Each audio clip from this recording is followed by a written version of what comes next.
All right. So the next thing, as I said, first thing is begin with trust. It all comes down to the goal of coaching and delivering value. But if you're going to deliver value, you got to be able to crack the case, give people good advice, really help them figure out what's the problem, right? Now, I'm going to tell you that diagnosis of the problem is both science and art. We're cracking the case, answering their question. What would make this person love their job more? What would make this person be better at their job? What would make them see a more exciting future of themselves so they grow and stick, right? Ultimately, that's the question you're answering. And it goes all the way from pure art to pure science. And we're going to be somewhere between the two. Right, let me tell you what I mean by art. Art is little method, right? Flashes of insight. It requires genius. It's unpredictable and it's not consistent, right? Pure science, on the other hand, is pure method, trial and error, no genius required. It's predictable and it's consistent, right? Sherlock Holmes is the quintessential pure art problem solver, right? You read the books, you watch the movies. He's noticing stuff nobody else is noticing. He's not writing anything down. He doesn't have a system, but all of a sudden, through flash of genius, he figures out the case. House MD is kind of a little bit to the right of him. I don't know if you've watched this show, but he's surrounded by all the scientists, but ultimately he's the genius in the middle who's figuring it out. And it's not like he's got some method. He just is a genius, right? A little bit of method. We're going to be about right here, right? On the whole approach. We're going to be mostly science with a little bit of art. The only thing that I could think of that's kind of timely and relevant that's more science than what we're approaching is like how they found the how to counteract the coronavirus, right? There was no genius in a corner who suddenly had an insight and figured that out. It was simply applying the method, trying different things, shutting down avenues, saying this didn't work, this didn't work, this didn't work, it must be this, right? Predictable, consistent, right? That's where we're going to, and the better we get, the further to the right we're going to get, the more our machines are going to be able to help us get there. All right, when we think of science, right? Science begins with theory. We all know this famous equation from Einstein. We may not know what it means. We've all heard E equals mc squared, right? He came up with that through some really complex math, and it came out to this elegant, tiny little equation, right? But the thing is that that that basic theory wasn't confirmed for 30 years after he wrote it down for the first time, maybe 25, and it was done in a pile of radioactive bricks in the basement of a building in University of Chicago, right? Until the theory is confirmed, it's just that, right? And so here's our theory, right? We've gone through this in previous apps. If you haven't seen this, we'll walk through it here quickly and we'll slot in another more deep explanation.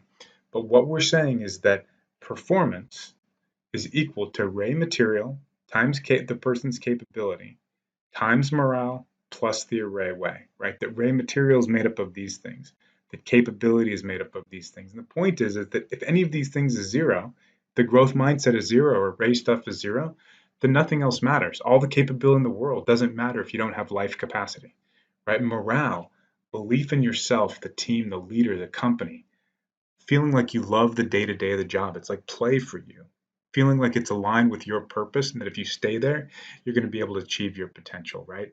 The array way with each of the elements of our philosophy, the ABCDs, professionalism, role specific methods, procedures, and technology. This is how we do the job, right? The tools we bring to do the job, right? This is our theory on human capital and what it takes to perform, right? So when you are looking to diagnose, this is the tool you use, right?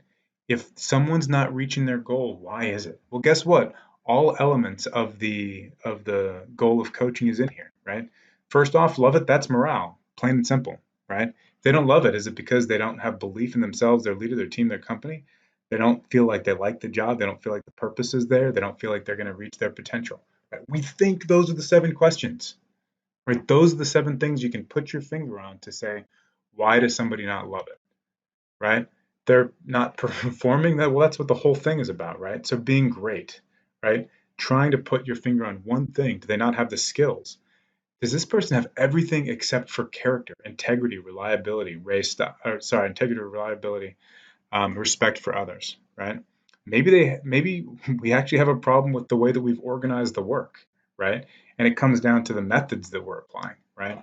Being able to, as a coach, put your finger on the thing that makes all the difference is what this is all about. Third thing, right? See an exciting future for themselves. That's all about potential. That's the third P down here in the bottom, right? Potential. And then finally, growth and sticking comes down to personal life capacity, race stuff, and a little bit more morale, right? We're going to get good at predicting these things, and our technologies are going to help us get there. All right, so now once you diagnose the problem, and again, diagnosing the problem means putting your finger on the one thing here, not the 5 things, not the 3 things, but the one thing that if this person makes progress on it, this is the problem that they can address, right? It's going to make the biggest impact. The next thing is the coaching moment. All right, now coaching moment, the emotional context needed for a person to choose to change.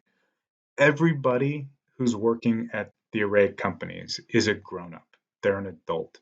They have to make a choice to make a change. And if you don't have the emotional, if you don't have the emotional scaffolding, the emotional context for it, you're not going to. Begins with rapport and trust, right? They have to trust you as their coach. You then they have to acknowledge that they have a problem. If they don't acknowledge they have a problem, they are not going to solve it. They then have to reflect on that problem, saying, okay, I've got the problem. What is the underlying problem? Yes, the outcomes are not what we need them to be. The results are not there. Now let's talk about why. Only when someone goes through the process of reflecting will they actually like go through the intellectual process of getting their head ready to choose this change, right? Then they have to be motivated to solve it, and they have to agree with the diagnosis, right? These are the things that create the coaching moment. And I like to say, this is your brain. This is your brain in a coaching moment. So when you have these moments, they've done brain imaging studies. This is not actual pictures of people's brains. It's just an artist rendition. But they've done brain imaging studies that show how your brain releases endorphins when it has decided it needs to change. Why? Because it needs to fill your synapses, which is a part of your brain, with all kinds of neurotransmitters. They're going to help you make the change. Back in the day, this was survival, right? It's still survival for a lot of folks, right? Now, I will tell you that creating this coaching moment, this is the most art part of the Array way, right? We've got a method for it, but ultimately this comes down to connecting with another person, right? Here's the default coaching moment now, and it includes all of these pieces, right? When you want to create a coaching moment, you verify the trust and the problem. You say, listen, we've been working together for some time, and I think we trust each other, right? I think you've grown to know that all I care about is that you love your job, you're great at it, you see an exciting future for yourself, grow and stick. I think you trust me there. And I think we both recognize that this is an issue that needs to be addressed. Am I right? Am I right that we have that trust and that we both recognize that problem? When the person says yes, right? And if they say no, then you say, okay, let's talk about that. Right? Don't be defensive. Just go into it. But once they say yes, you say, okay, I would like for both of us to take some time. It can be a minute, 5 minutes. It can be let's meet up again tomorrow, depending on what the problem is, to diagnose using that model, right? Model that I showed in a previous screen, the human capital equation. Diagnose what we think the underlying problem is. Then I want us to share our diagnosis. And then what would we be willing to do to solve it? Like how important is it is probably a better way to say that. So the reflection and the motivation.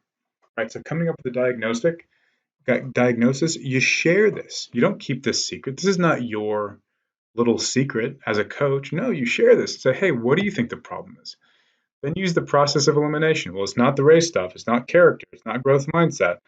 I've got the skills, but honestly, my personal life capacity is all over the map, right? I've got all these different problems, which is preventing me from concentrating on getting the job done at work, right?